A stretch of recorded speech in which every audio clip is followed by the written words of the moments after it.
طاهرخان صاحب که په پیل کې راته ووایاست چې د ملا برادر اخوند او شاه محمود قریشي ترمنځ د ملاقات جزئیات څه دي او څه توقعات دي په پاکستان کې؟ بسم الله الرحمن الرحیم. د پاکستان د بهرنیو چارو د وزارت لخوا چې کومه اعلامیه خپره شوې ده د طالبانو او د پاکستان د خارجه وزیر شاه محمود قریشي د غونډې وروسته، نو هغې کې خو چې کومه مهمه خبره ده هغه دا ده چې پاکستان او طالبانو د امریکا نه غوښتي دي چې د خبرو هغه پروسه هغه بیا بحال شي. دا پکې یو مهم ټکی دی ځکه چې امریکایانو په قطر کې طالبانو سره د توافقنامې باوجود د امریکا ولسمشر د خبرو پروسه ودروله، نو په دې باندې ټینګار شوی چې دا بیا شروع شي. او دویمه خبره پکې تشدد کمولو په اړه باندې ده چې ټولې غاړې یو نه چې یو باندې دا تور لګي بلکې ټولې غاړې دې تشدد کمولو لپاره کوششونه وکړي. او د پاکستان هغه زور دریځ چې د افغانستان د مسلې فوجي حل نشته او سیاسي حل دی، د خبرو د لارې حل دی، په دې باندې هم ټینګار شوی دی. ویل کېږي چې خلیلزاد هم هلته په اسلام آباد کې دی چې تر اوسه هیڅ رسمي لوري دغه خبر تایید کړی نه دی. په دې اړه ستاسو معلومات څه دي؟ د امریکا ځانګړی استازی خلیلزاد هغه په اسلام آباد کې دی او اوس خو سرچینې دا خبره مني چې د طالبانو او د زلمي خلیلزاد په اسلام آباد کې نن غونډه هم شوې ده. البته په رسمي توګه د امریکای سفارت د دې په اړه باندې څه نه دي ویلي. د پاکستان یو چارواکي د چې کله پوښتنه وکړه نو د هغه هم دا خیال و چې دا غونډه به شوې وي. او مقصد هم دا دی چې کله طالبان او زلمي خلیلزاد په یو وخت په اسلام آباد کې دي د دې سفرونو یو بل سره تړاو موجود وو او طالبان خو د مخکې نه پلان وو چې هغې لکه څنګه چې روسیې، ایران او چین ته تللي وو د پاکستان ورته هم بلنه ورکړې وه، لیکن د زلمي خلیلزاد په داسې وخت کې پاکستان ته راتګ د دې اهمیت شته او دا غونډه په داسې حال کې زلمي خلیلزاد په داسې حال کې پاکستان ته راغلی چې څو ورځې وړاندې په نیویارک کې د پاکستان صدر اعظم عمران خان سره هم لیدلي وو. دا یو تسلسل دی، نو د دې اهمیت شته او دا زما په نظر باندې یو ښه پرمختګ دی ځکه چې امریکې د خبرو دا پروسه درولې وه. زما خیال دی چې هغې سره به هم احساسي دی که طالبانو ویل چې دوی خو تیار دي. طالبانو سیاسي ترجمان په قطر کې سهیل شاهین دا خبره کړې وه که زلمي خلیلزاد غواړي نو طالبانو سره خبرو ته هم تیار دي. طاهرخان صاحب دا چې طالبان او زلمی خلیلزاد پر یوه وخت باندې په اسلام آباد کې موجود دي دا پر څه باندې دلالت کوي؟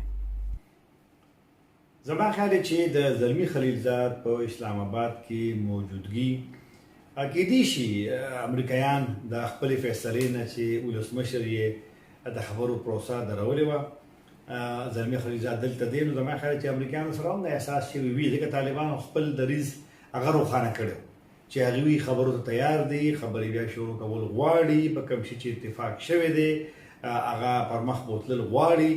نو امریکایانو پورې وسړه وه چې هغوی څنګه دغه خبره مني که نه مني. زما خیال دی زلمي خلیلزاد د خبرو د درېدو باوجود هم د امریکا ځانګړی استازی دی د افغان د سولې لپاره او عمران خان سره چې ملاقات هم کړی نور ملاقاتونه کړي په نیویارک کې او د هغه پاکستان ته راتګ کېدای شي امریکایان د خپل نظر کې د بدلون د هغې اراده وي ځکه چې طالبان وایي تیار دي. نو داسې امکان شته چې دا د اسلام آباد دا غونډې دا د هغه د قطر مذاکراتو پروسې لپاره یو ښه بنیاد جوړ شي. طاهرخان صاحب د عمران خان حکومت په اسلام آباد کې د طالبانو دروند هرکلی وکړ. دغه کړنې ته سیاستوال او کارپوهان په څه نظر ګوري؟ لکه څرنګه چې ما مخکې وویل چې د طالبانو سفر ته په اسلام آباد کې غونډو ته یو ښه مثبت د هغې عکس العمل مخې ته راغلی دی. کارپوهان هم چې څومره بحثونه کړي دي او دا موضوع د پاکستان په ټلویزیوني چینلونو کې د تېرو 2 ورځو راهیسې د طالبانو د راتګ خبره چې وه بیا چې نن هغوی راغلل نو او میټینګونه د هغې وشول نو دې ته ښه څومره بحثونه شوي دي په مجموعي توګه ما اورېدلي دي. هر قسم خیراتو والا خلک چې نو ټول ورته یو مثبت رد عمل خوړی دی چې دا د سولې په پروسه کې او د مذاکراتو بیا بحاله کې دا ډېره زیاته همکاري کولی شي. طاهر صاحب، پاکستان په افغانستان کې روان سیاسي بحران ته په څه نظر ګوري؟ افغانستان کې چې کوم سیاسي یو بحران د ځینې بیانونو چې انتخاباتو کې د ډاکټر عبدالله لخوا هم د بریالیتوب اعلان شو د کامیابۍ او د ولسمشر ډاکټر اشرف غني د هغه چې کوم مرستیال دی نائب صدر اول د هغه چې کوم هغه سره په کیمپ کې دی د امرالله صالح د هغه لخوا د په انتخاباتو کې د زیاتې رایې اخیستو دې تشویشونه پیدا کړي دي، په افغانستان کې پیدا کړي دي، پاکستان کې پیدا کړي دي او دلته دا یو نظر دی چې کارپوهان هم دا خبره کوي چې باید چې دا کار نه وي شوی. چې کوم کمیشنونه د انتخاباتو کمیشن، بیا د انتخاباتو د شکایتونو کمیشن، دا خو هم د اشرف غني صاحب او د ډاکټر عبدالله د هغې د حکومت لخوا هم دا جوړ شوي، نو باید چې هغې باندې اعتبار کړی وي او د هغې نتیجو اعلان ته یې صبر کړی وي. زما خیال ډېر خلکو سره دا اندېښنه شته.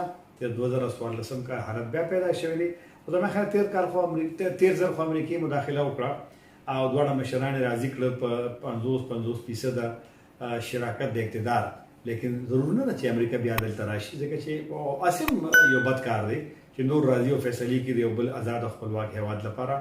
زما خیال مشرانو له سوچ پکار دی د افغانستان چې که سیاسي کړکېچ اضافه کیږي نو دا د افغانستان د راتلونکي لپاره خبره نه ده.